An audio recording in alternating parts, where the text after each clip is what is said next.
On August 9, 1956, Lillian Ngoyi led a women's demonstration in Pretoria, South Africa's capital, a protest against the pass laws that control where South Africa's blacks can live and work.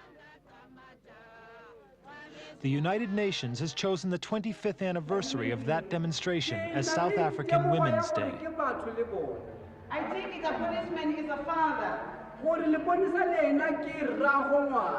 But it was not difficult for them in 1974 to pull out their guns and shoot at our children. In South Africa itself, meetings were held all over the country to mark the event. This report presents the background to South African Women's Day, why the UN felt it was necessary. We'll hear voices raised by black and white women against their government. These voices may be controversial, but they cannot be ignored.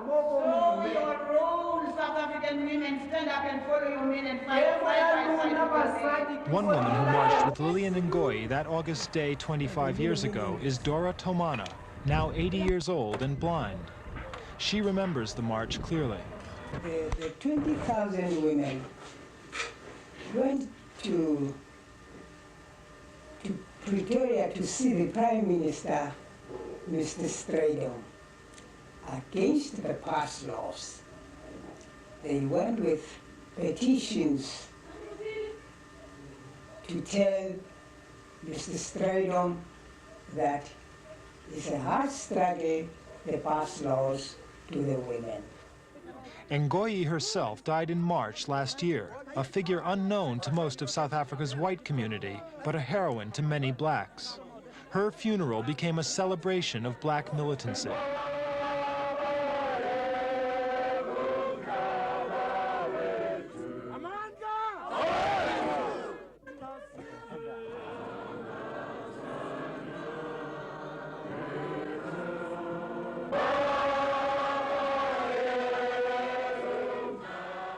The special plight of South Africa's black women results from how they're affected by influx control.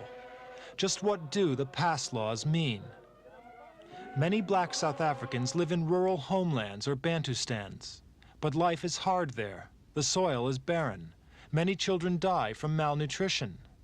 So the men often have to look for jobs in the cities. Their wives aren't allowed to join them. The men can return to visit their wives for just 1 month a year. It's easy to regulate these movements because every black has a passbook which specifies where the holder can live and work. Despite these controls, many women do come to the cities to live near their husbands. Because they come illegally, they can't get work or proper housing. So they set up squatter camps like this one, Crossroads near Cape Town. Here they live and defy their government.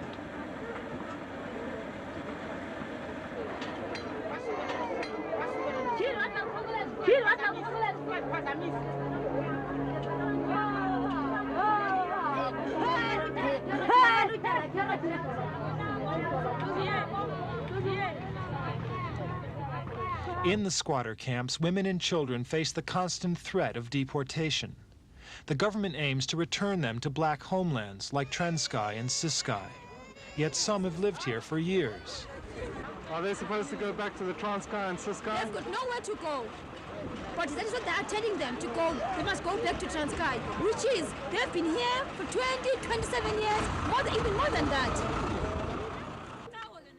The South African government has given so-called independence to the Transkei, but the UN doesn't recognize that independence. The Transkei area is poor, barren land. The women here won't go back.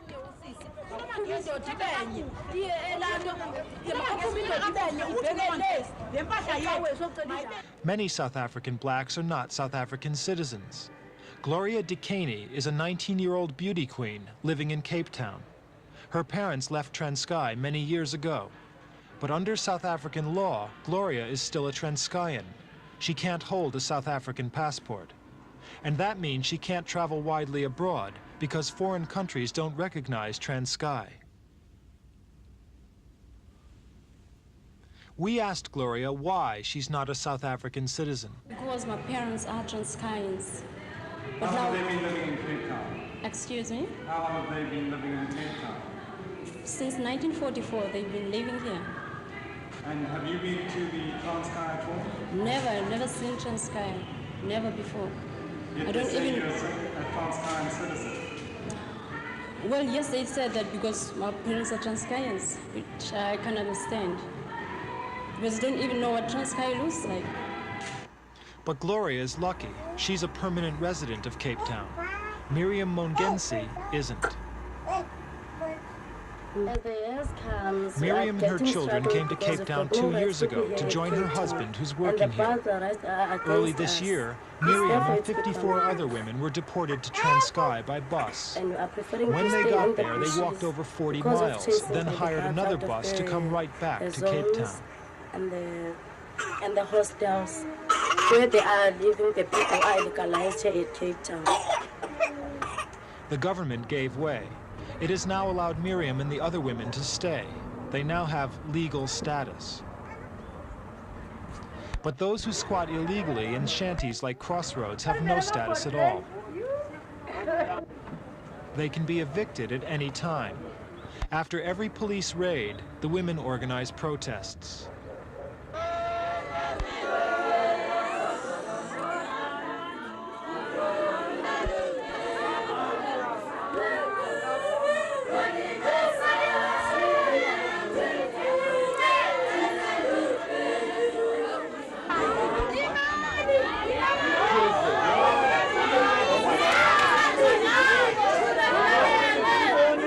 Here, in a pre-dawn raid, police had arrested hundreds of squatters on charges of pass law violation. Most of them had moved here from a nearby government hostel that closed. They'd refused to return to their homelands.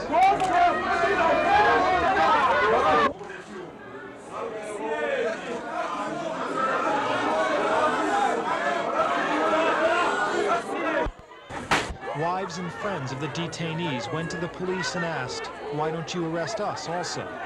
Violent clashes soon started. Some women threw stones.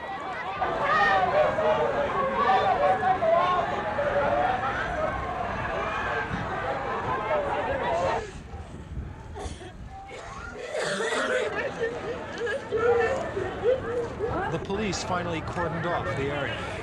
The Crossroads squatter camp remained standing with its 30,000 residents. But when new arrivals set up temporary shacks, the police soon move in to tear them down. That means some women and children have to camp out in the open, shunted from one squat to the next.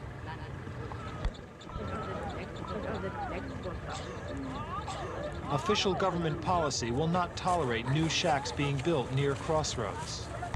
The women here say they have no choice, that neither they nor their husbands could find food or work in the homelands. The month is August, the heart of winter in South Africa. The government's critics point to these women and children living out in the open, under the rain, in the cold. These scenes may well be the most acute metaphor for the defiance of thousands of South African women who refuse to live far from their husbands and who reject, in their way, the concept of separate development.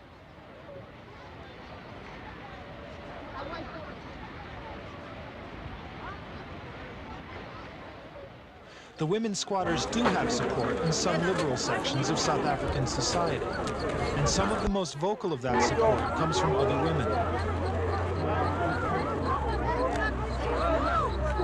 Helen Suzman is a leading member of the country's main parliamentary opposition party. We asked her what had caused the conditions in the squatter camps. The government's refusal to accept the fact that people will not just remain in impoverished rural areas where there are no job opportunities. And it's also a result of the government's refusal to accept the fact that women want to live with their husbands as a family unit, and they don't appreciate the government's policy of migrant labor, where the men come into the towns and leave the women and children behind for 11 months of the year and go home to spend a month with their families. And none of that would be so bad if it were just a sort of transitional solution. But in fact, that's how the men are supposed to spend their entire working lives. There are, of course, hundreds of settled families in this area, and the government's concern is that those people are needing housing. There's a shortage of housing, which they have not provided over the years. They haven't built a single family house in this area for many years. They're only just now starting to revise the policy whereby they will provide family housing for blacks in the peninsula, the Cape Peninsula. So I mean, it's a combination of years of neglect to provide housing for the existing families, and I might say a failure of the Homelands policy to provide job opportunities for the people there. And the minister... In South Africa's cities, there are still many more fortunate black women who do have permits to live and work. For the country's expanding industry needs their labor.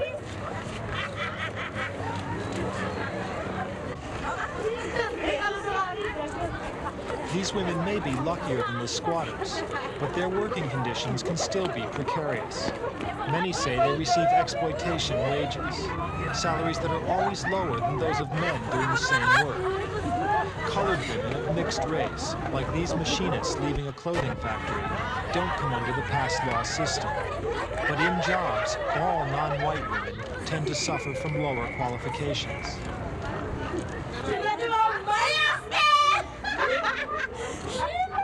Most black women aren't lucky enough to have factory jobs. In the cities, most work as servants for white families. That means getting up for work as early as 5 a.m. For in urban areas, black and colored families must live in districts separate and distant from the whites. Districts that are often far from the centers of the cities. This is how the day starts for many working women with a family and a home to support.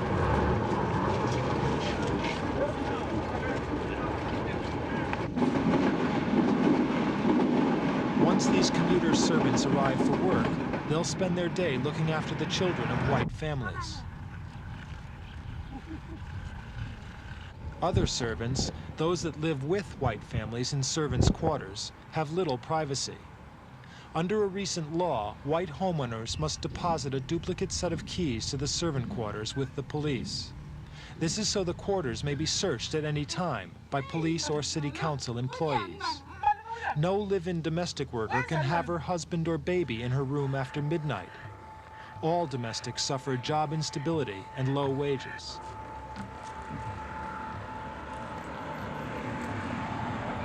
South Africa's domestic servants have reacted. They've formed their own union to fight the so-called key law and to demand higher wages. In this way, as in others, women have contributed to the new wave of industrial militancy that's hit South Africa over the last year and a half.